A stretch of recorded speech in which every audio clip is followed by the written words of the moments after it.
Hi, we're here with Beyond the Film Festival. We're here with David Gregory. Can you tell us what movie are you bringing to the festival? I'm here with Lost Soul, the doomed journey of Richard Stanley's Island of Dr. Moreau. Tell us what about the failed Richard Stanley's Islands of Dr. Moreau motivated you to make this movie? Well, it's something that I've always heard rumors about. I've followed Richard's career from the beginning.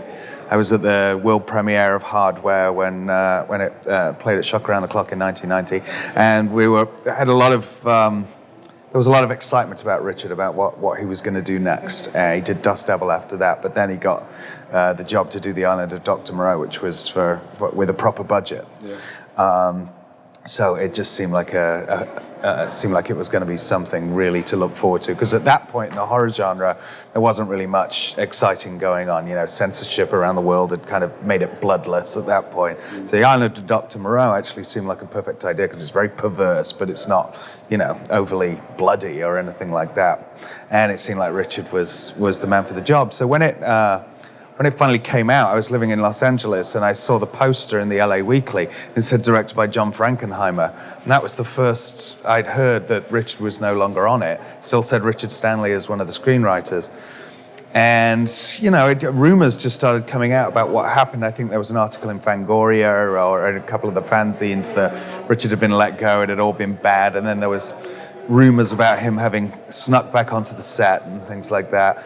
And, it was just one of those things that had one of the most interesting production histories for a film that didn't come out particularly successfully.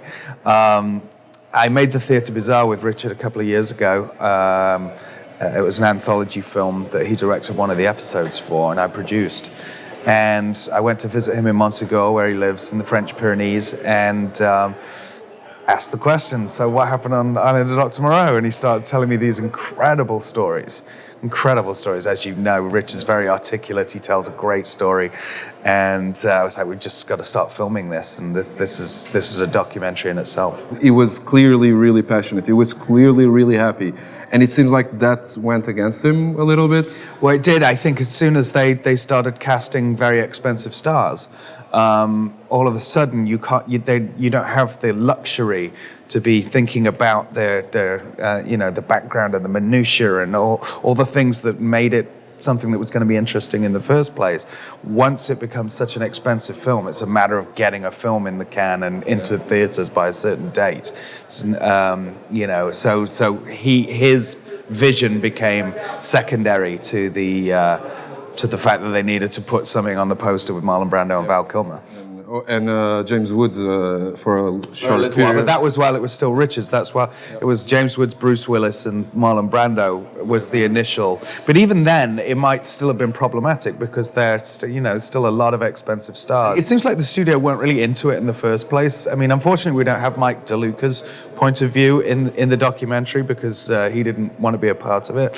But Bob Shea, who was the head of New Line, he openly admits that he just wasn't really into the project. Yep. So, he doesn't care about all this work that was done over the years by Richard and Graham Humphreys, his concept artist, all this stuff that they were coming up with. It's fascinating to us as horror fans or Richard Stanley fans or sci-fi fans or whatever. But to New Line, they were just like, all right, let's just get this done. Money. And when it became an expensive project, it's like, Jesus, now it's a film we don't particularly want to do that's expensive. Yep. So they just needed to get it done. And the way that he talks about the first meeting when he met Stanley, and he says that he almost didn't goof it up, but in the end he asked for a coffee with 6 sugars. I don't even see that as a goofy thing. It was just trying to... Yeah, it was even 3 or 4 sugars. It wasn't even 6 sugars. Yeah, and Richard maintains he's never taken more than 3 sugars in a coffee. But it's a very strange thing to see as weird, honestly. But he does. I mean, that's it. They just saw Richard as an eccentric character, I think. And again, as soon as they're entrusting such a huge budget to somebody, they're like, we'd rather just get this old military-esque veteran to just bring us to the end. As a kid, Island of Dr. Moreau was actually one of my favorite films. I was surprised it was considered one of the worst movies of all time. What do you feel about that? I was disappointed by the movie when I saw it. I didn't go and see it in the cinema. I went and I rented it on video when it first came out. But again, I had this high expectation for it because I knew it was going to be a Richard Stanley project. So when it wasn't, and it was just kind of this mess, it was disappointing. I mean, there was stuff in it that made it unique, though. That was why it was such a curio, because you had stuff with Brando and Nelson de la Rosa, the smallest man in the world, and you had stuff like Brando, and that entrance of Brando is just such a weird scene. And so there are things that, and it turns out that stuff was all kind of Brando's, either where he was messing with the production, or he had like really good ideas. He just didn't really convey them to his director. I don't think he had any respect for the director whatsoever. And Val Kilmer too, right? Well, Val Kilmer's just, it seems like he was in a position at the time where his ego was out of control, and unfortunately he wasn't going to really listen to anyone or sort of play the game of collaboration. You know, he just had his own ideas of what the film should be, and it seems like he didn't particularly want to be there. I think he just wanted to make sure that everybody knew that he was the important person. It didn't matter what anybody else said. Did making this documentary change your views of the film? Of the Frankenheimer film? Yeah. Not really, no. I mean, it did, again, it kind of clarified some things. It clarified why Nelson de la Rosa is in the same costumes as Brando, and became the inspiration for Mini-Me.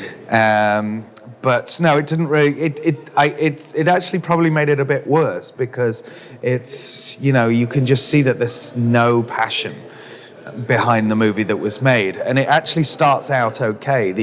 As they're getting to the islands, and a bit of suspense that they have there, and obviously huge production values, and the entrance of Brando, and then it just becomes a mess. I mean, you lose track of all the characters, and the Beast People just are not particularly interesting, and even the makeups, they're shown in such bright light that they look like costumes to me. So no, unfortunately, I can't say it improved after doing the documentary, and certainly made me annoyed that the original film didn't get made.